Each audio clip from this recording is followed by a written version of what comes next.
The 300 DLX Ranger Lincoln welding machine. I've had to tear it down and work on it. It has, well, it says it has like 1900 hours on it, but it only trips this number here. Every 10 hours it trips one. So that thing's got way over 10,000 hours on it.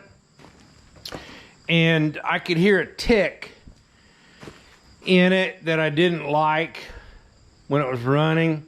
And I took the bearing out of the armature. Now that was down in there. Down in that piece way down there, you can see that open spot right there. That's where the armature sets up in there. Took it off of the armature. This is your armature, and this is your stator. The outside windings is your stator. That's your armature. I'm no real good electrician, but I have worked on this thing several times. About 10 years ago, I started having a little bit of trouble with it back in the mid-2000 years, and it had a flaw. The bearing that was in them had what's called a wafer ring that goes around. It slips in there first, and then the bearing goes in it on that shaft right there. It bottoms out right there, but it goes on there. And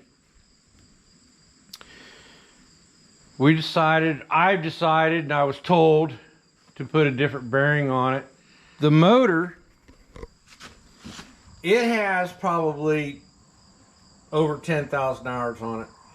And here about a year ago, I noticed that some oil was on the pan and on the inside, and you can see right in there that it's saturated, and it is actually leaking out of the bolt hole right there. You can see it.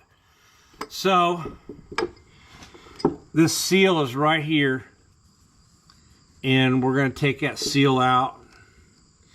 I'm going to take that seal out, and I got a new one, and I need to calibrate, making sure how deep it is in there, and measure it, because there's a rib right there, that the distance that it is in there. So I'll get to that next, get you guys set up on a tripod, and we'll pull that out. I'll pull this out, and I'll show you the new one that's going to go in. This seal, and I talked to a representative from that sells these parts for Kubota, and he swears this is it.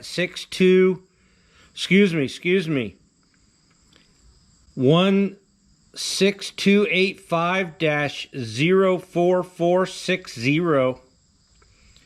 It's a Kubota part for a 905 diesel, and I do believe this side here that's cupped looking goes in first. But like I said, I got to mic it and see how far it is up inside from the shaft to the lip of that seal. I want to make sure I get it in there at the right distance, because the flywheel that bolts onto that.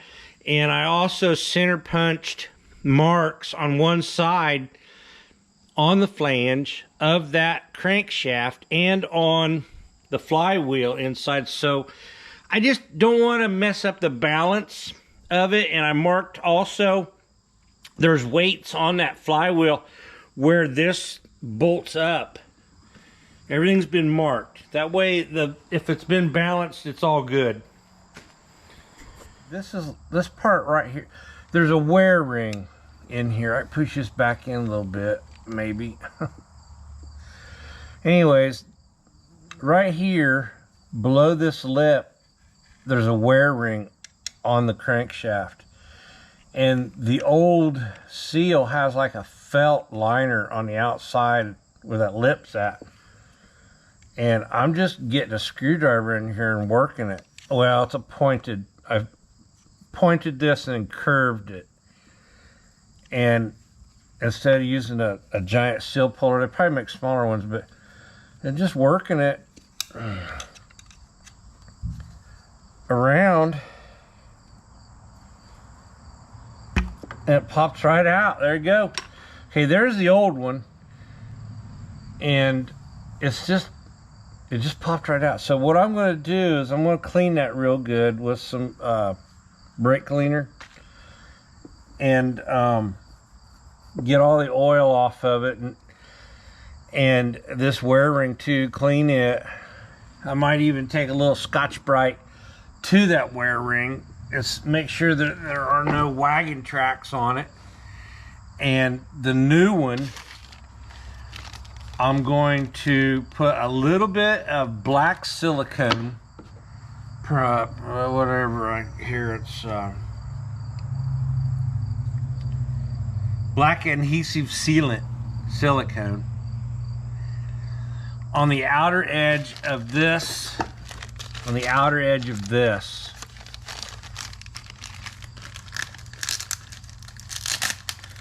and then tap it back in place where it just goes over that wear ring on the crankshaft.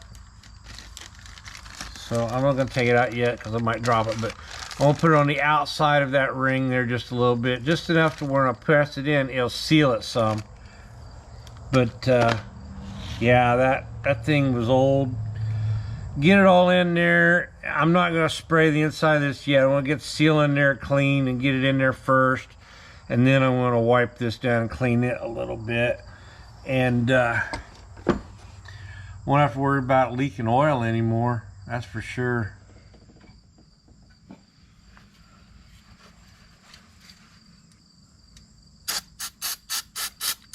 This is just brake cleaner. It absorbs that oil.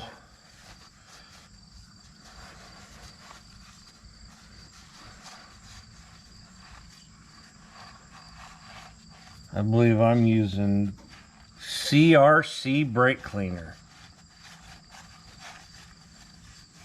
Brake parts cleaner.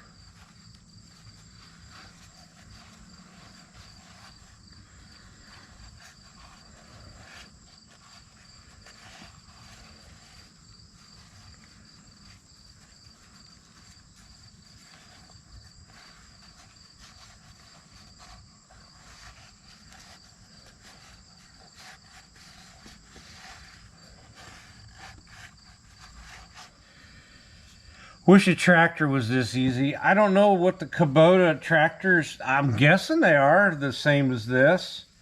But, you know, some of the other tractors that are out there in the farm use, oh my. You got to take the bell housing off. You got to take the rear main bearing cap off.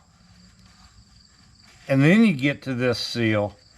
So that means you got to, well, you got to split the tractor in half anyways, but there's like twice, and the oil pan's got to come off. There's like 10 times more things to do. So, user-friendly wise, I mean, this is nice. To maintenance piece of equipment like this.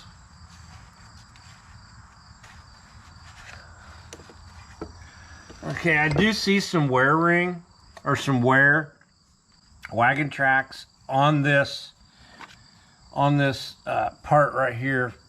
There's a wear ring right there. So I'm gonna go get some Scotch-Brite and just touch that up a little bit. I might get some emery cloth that's like 800, or some sandpaper. It's wet sanding paper. It's 800. I may have some 3,000 or even 1,000, and brush that just lightly, because it's going to help it instead of keep grooving it like it is.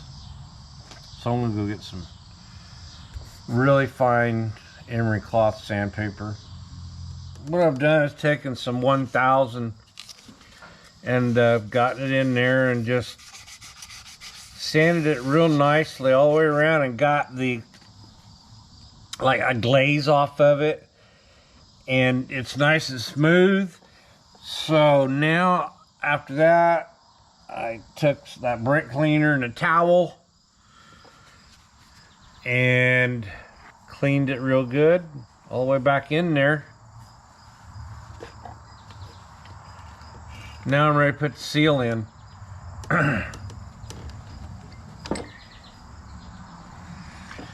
And this outer part here is the outside. Oh, you can see that nut. This side here is the outside, and where it's cupped, looking like would be the inside. The larger part of the oil seal goes to the inside.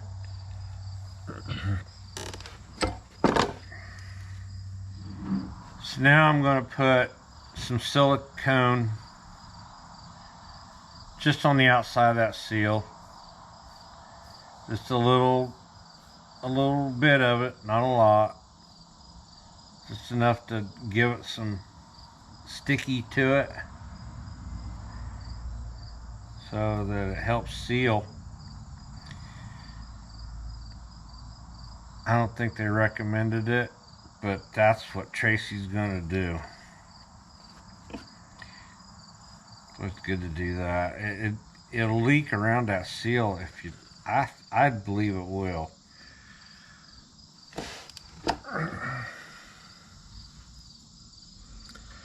All right, you don't want, and it would be nice to have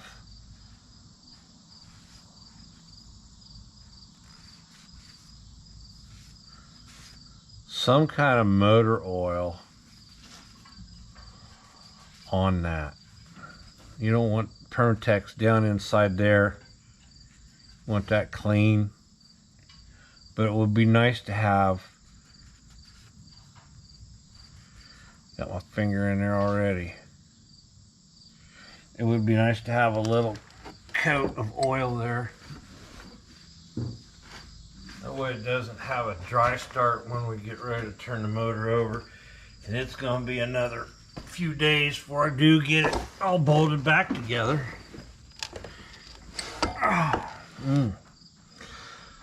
So very carefully.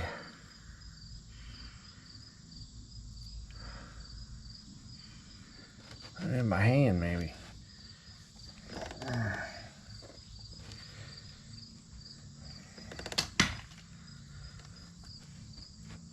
Well, it seems like putting it on your fingers is about the best way.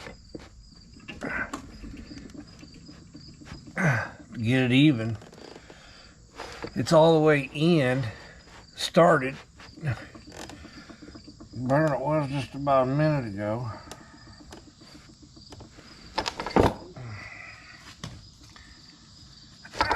Still gotta go in just a little deeper.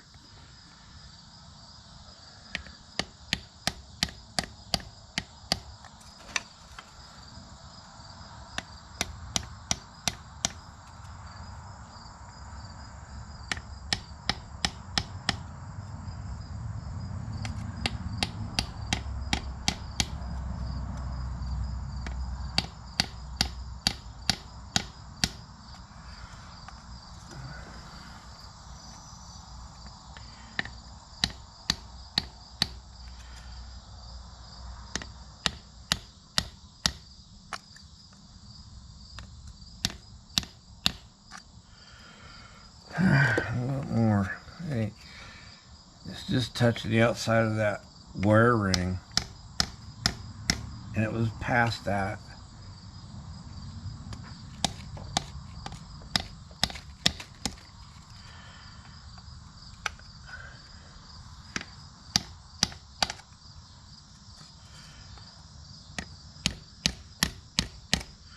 At this point, it don't matter if it's flush. I think we're doing good because there's plenty of room back there. It was deep.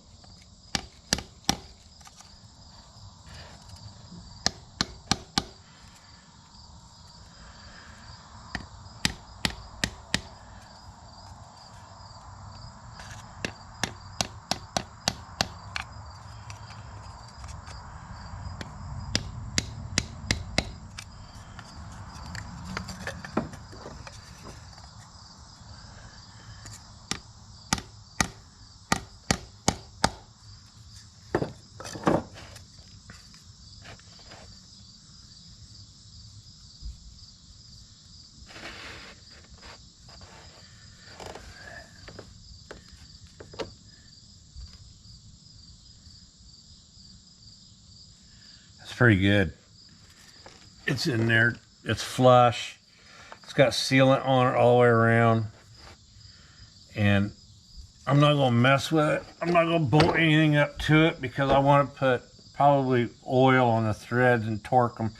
So I'm going to leave that alone for 24 hours and let it dry and seal, and then bolt up the flywheel. Well, clean all this out first and then bolt the flywheel up. Hey welding fans, if you're wanting to watch any more that is coming up, don't forget to subscribe, hit the like button if you like this video. But there's going to be more step-by-step of how I had put the welding machine back together, and some repairs that had to be made because of finding little things. It is an older machine with many hours, but it's still a good welding machine. So start it up again, see how it sounds.